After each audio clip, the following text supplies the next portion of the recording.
Hi, I'm Menaka Raman-Wilms, and you're listening to the Decibel from the Globe and Mail.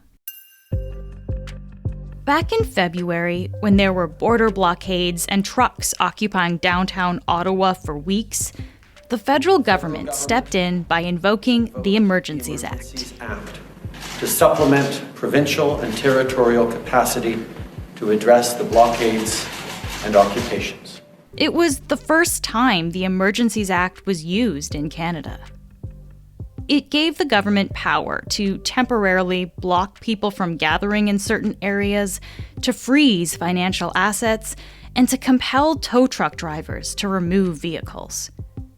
The act was only in place for 10 days before protests were cleared. But because it gave the government so much power, there's now a parliamentary review. It's being done by a committee made up of MPs from the Liberals, Conservatives, NDP, and the Bloc Québécois, as well as senators. And even though this special committee is examining an unprecedented move by the government, it's still been mired in partisan politics. And in Parliament, when you have that kind of debate, you get yay and boo, and you don't get very far in terms of information. Campbell Clark is the Globe's senior political writer based in Ottawa. He's here to help us understand why some people are frustrated by a lack of answers in this process, and why it's so important to review this kind of government power. This is the Decibel.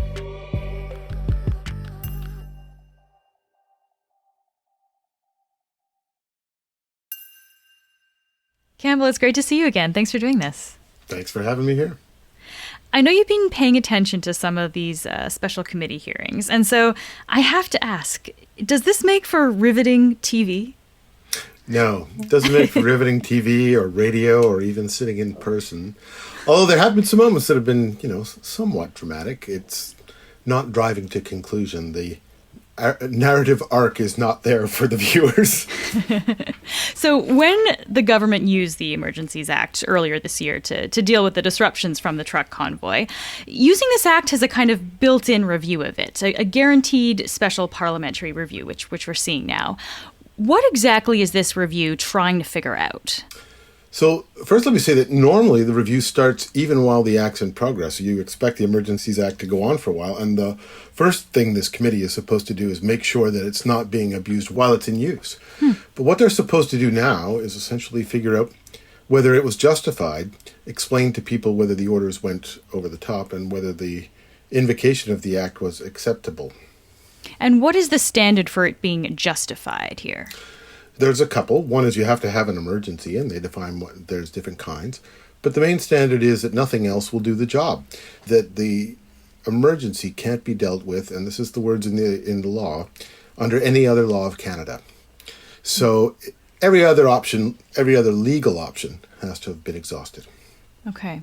And so there's this review happening. There's also another review that Parliament is doing. There's also a public inquiry, which is being conducted by an Ontario Court of Appeal justice. So there's actually a lot of scrutiny of the government's rationale here. But why does it really matter how the government came to the decision to use this act? This is the panic button of our legal system. And so we set very strict rules on how it's used, when it's used, and the standard for which it's used. Now, the predecessor to this law was the War Measures Act, which Pierre Trudeau invoked in the October crisis in 1970, and it's martial law. Now, this is not martial law, but it's an extreme use of the legal system of the government of Canada they normally don't have access to. And can you remind us what were some of those extraordinary powers that the government had when this was in place for those 10 days in February? Yeah, so you could say that the actual orders weren't as extreme as they can be, but what they did was they designated certain areas off limits.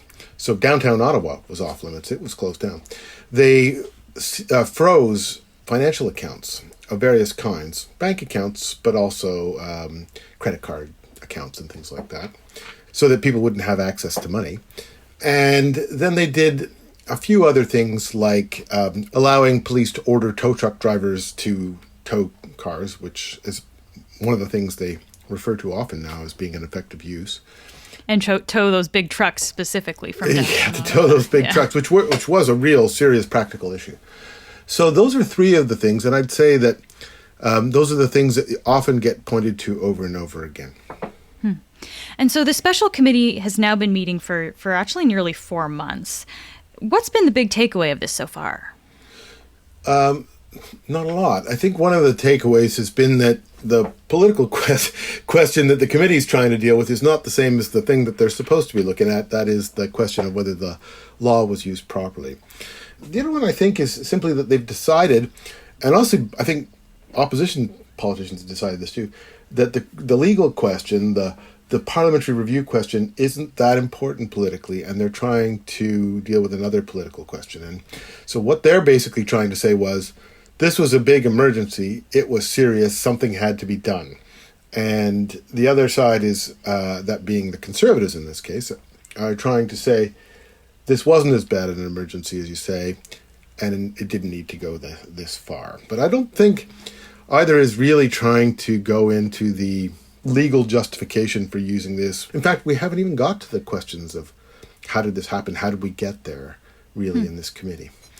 And I guess the big takeaway in some cases was the government is having difficulty or is not willing to make the case explicitly, because they seem to be trying to dodge questions an awful lot in these committee hearings, even though you'd think that it wouldn't be that hard for them, once they've used the Emergencies Act, to come out and say, here's why we needed it. They're really being a bit evasive in these committee hearings. So what kind of questions have we seen already then in this committee? If we haven't gotten to that stuff yet, what actually has been talked about? Yeah, well, I mean, the first things we've seen is more or less government ministers and officials go, it's almost backwards. Government officials and ministers going in there and saying, we needed to do this. And that should be the end point in any argument over how this happened and how this came to be.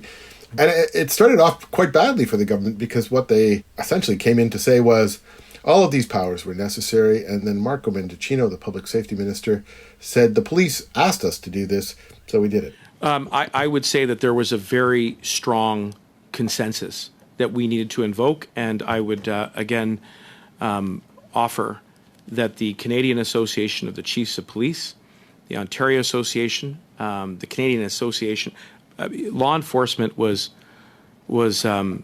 very strong what in its. What caused the short of unanimity to make it consensus? Who wasn't? Well, I don't want to speak for every last serving member of law enforcement, but there was a very strong consensus that we needed to invoke the Act. And in fact, the police didn't ask them to invoke the Emergencies Act, not explicitly. So what we've had is a lot of sort of general assurances that this was important, there was a serious emergency, and we needed to do something, and this was the thing we needed to do. But taking it apart piece by piece hasn't really happened that effectively. We've seen officials from various agencies come in and talk about what they did. So, for example, there's been a little bit of information about how many bank accounts or financial products, they call them, that were frozen.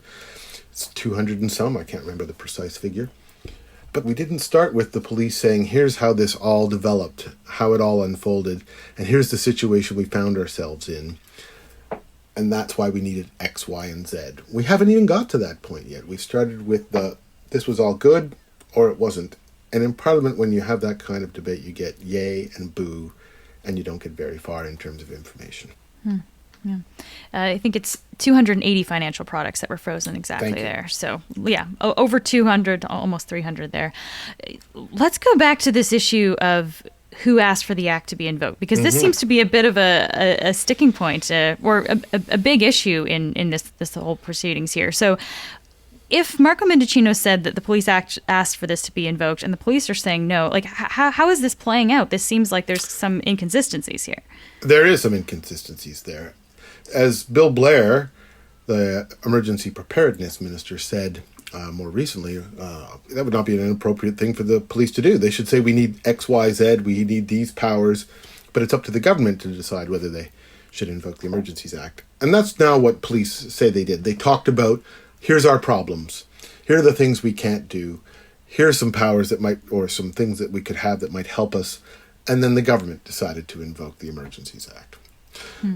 However, when you have the public safety minister, the minister who's responsible for federal policing, say, the police asked us for it, that's the government trying to give us a vague reassurance that, of course, everybody knew that this was necessary. And when the police are asking for it, we can't say no. So this was a pretty misleading sort of general, it was such an emergency that the police were asking for it kind of statement. It was misleading Parliament, and he was caught in an untruth. An untruth. An untruth. Something non-adjacent to the facts. You said that some ministers who have been speaking here have not necessarily been forthright or direct with their comments here. Can you give us some examples of what you mean by that? I mean, one of the things is just that there's a general vagueness about what happened and how these powers were used. 280 financial products, none of them were, according to the government, people who were just donors, but we don't have that much more information about how those things are used. But more specifically, little questions aren't being answered. One question that we saw Chrystia Freeland refuse to answer repeatedly was, did you take notes? I spoke to Canadian business leaders, including some bank CEOs. I've already confirmed that. I just want to know, do you have the Canadian notes? economy. Do you have notes, yes or no? When it comes to the conversations I had... And so every time you see a question come up to the government about whether there's any paper trail here, they dodge the question entirely. Clearly, they don't want Parliament asking for this paper or that paper. And the government has been asked to waive cabinet confidence so that the parliamentary committee could look at internal government documents. And there's still no answer on that. You mentioned Minister Freeland, who's, of course, the Minister of Finance, so really a central figure here, especially when we're talking about bank accounts or financial products being frozen. Why wouldn't the government want to share that documentation? Well, there's a number of reasons, I suppose, but one is just generally there is a reason for cabinet confidence, and cabinet confidence is supposed to be so that cabinet ministers can speak freely. But there's another reason I think here that's political. They don't want to be dragged into the weeds on this. I think that's an overall political issue here. They want to say, this was an emergency, it was bad, we had to do something, that's the end of it. If I could give you an example, one of the reasons they needed some of these powers, for example, seizing financial products, bank accounts, is partly because it would convince people to leave. I don't think they necessarily want to have all of the details of the conversations about, we need shock and awe to scare these protesters away out in public in a parliamentary committee where it will be played as a partisan issue. So this is very clearly a political process. Of course, it's wrapped up in politics. What is at stake for the Liberals here? A few things are at stake. First of all, it seems like none of the parties, including the Conservatives, have decided that there's a lot riding on this particular committee hearing because they're not going at it hammer and tong at high speed. It's been going on for 4 months, and you'd have thought they would have got somewhere faster if they were trying to drive a really important political agenda. But what's at stake for them, it really is whether they hit the panic button when they weren't really allowed to, whether they're, will lose their credibility for what is a very important and somewhat extreme government action that will affect the credibility of Justin Trudeau and his government. So it's a question of overreach of government, essentially, then. It is a question of whether it was overreach of government, yes. And then what's at stake for the Conservatives, for the opposition here?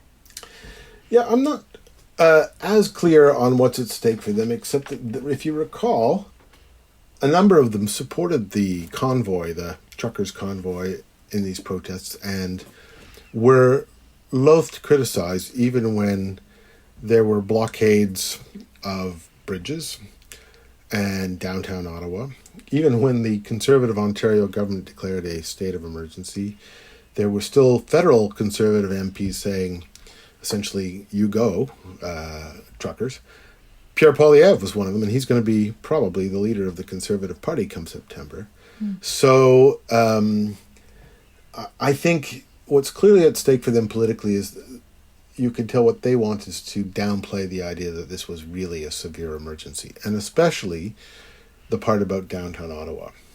The Conservatives would like to say Justin Trudeau was heavy-handed and smashed a protest of people that disagreed with him. And the Liberals would like to say these truckers that you Conservatives supported tried to disrupt our capital city and our democracy, and they had to be stopped. Interesting.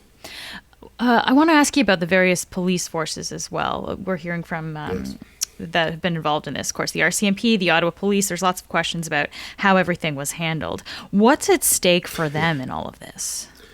Their credibility's at stake, and I'm shocked that there still hasn't been a more public airing of what happened in the policing here, how it went wrong, and why it wasn't escalated long before the Emergencies Act was invoked. But there is supposed to be a system when you have an emergency that a municipality in Ontario can't handle, and that is they call for assistance. First, they ask for extra resources, but if they're overloaded, they call the Ontario Provincial Police Commissioner, and he is responsible for policing across the province. And if he can't handle it, he's supposed to call the Ontario government. Like, in other words, there's an escalation there that is supposed to kick in. We never really have had a good explanation for why this didn't get dealt with. One of the things that we're trying to decide, or that has to be decided here or figured out, is, was this just a crisis where police did not act effectively and the federal government just got fed up and pressured after a period of time and said, well, the police haven't done it yet, so we're going to give them the big hammer to show that we're acting, and that's the Emergencies Act. Or did they really need those tools because everything else in the law had failed? Mm-hmm. The convoy movement hasn't gone away. No. In fact, there may be another protest for Canada Day, planned for Canada Day in Ottawa. Have we learned anything from this review that could help prevent things from getting out of hand the next time around? From the review, I don't think so. The police say that they've learned a lot of things. For example, the interim police chief in Ottawa said that they have essentially declared that vehicle protests aren't allowed in downtown Ottawa, so you can't bring your vehicles in as part of a protest. So I don't think we've learned a lot of lessons from it yet. One thing I do want to ask you about here, Campbell, is this idea of setting a precedent, because this was the first time that a government has used the Emergencies Act, right? So what happens if this review finds that the government didn't have enough reason to use it? Yeah, that's a good question. It's a political question, right? Even though there is a standard in the law that requires the government to only use it when no other law of Canada will be effective. That's a thing to be judged politically and not by a court. There will be a report from this committee at some point, or several reports, and that will be something of a political football, and chances are it will either not be conclusive. I would guess that it's not going to be conclusive on that point, or they're going to justify it. It seems to still be a partisan issue, so it's probably not going to be a satisfactory conclusion for most people. And then the public inquiry headed by the judge absolutely has to answer that question of whether the legal justification was passed. If the legal standard wasn't met, that's pretty serious. It's the in case of emergency break glass power that governments aren't supposed to have on a day-to-day basis. And if a judge decides they didn't have the reason to do it, that's a very serious issue of credibility as well. Yeah. So I think when that public inquiry comes up, the government will be wanting to make its case. Campbell, it was great to chat with you. Thank you so much for doing this. Thank you. That's it for today. I'm Menaka Raman-Wilms. Our summer producer is Zara Kozema. Our producers are Madeline White, Cheryl Sutherland, and Rachel Levy-McLaughlin. David Crosby edits the show. Kasia Mihailovich is our senior producer, and Angela Pacenza is our executive editor. Thanks so much for listening, and I'll talk to you tomorrow.